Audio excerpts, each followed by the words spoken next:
So this is part 2 of Joel and Kristen rejecting me and me trying to wiggle my way back into their family. So yeah, I left off at being at the state police office with him at work, deciding that I'm going to do whatever it takes. I will stop talking about it in my journals and I will move on. Needless to say, the abuse obviously escalated over that year. And by the time Kristen found out, it was, I had already made up my mind that I was willing to do anything to remain part of the family.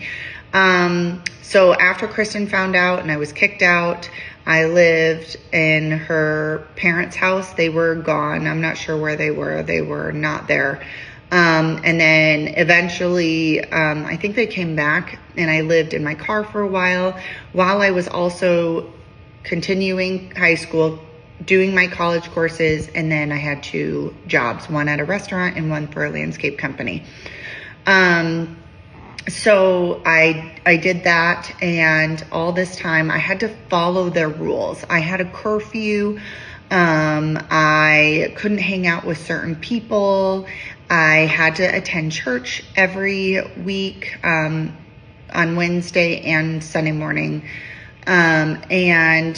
Just stuff that I didn't find too difficult, but was confusing for me because they were so adamant about me not being part of their family anymore. All this time, Kristen is still sending me the Giving Tree book and telling me that she is, used up all of her energy and love and she has nothing left to give me, and that I've taken everything from her and that everything is my fault and I'm such a whore. So, one of the things that was required was that I go and meet the pastor of our church and talk about what I had done. And I didn't do it. I immediately knew I was just being manipulated and that it didn't matter. I was constantly being told who I was as a teenager. And even into my early adulthood, I was told exactly who I was by other people and not who I actually was. So I decided I'm not going to this meeting. And that was apparently the last straw for Joel and Kristen, that I could no longer be part of their family because I didn't go to this church meeting where they were going to pummel me alive. So I'll have to do a part 3.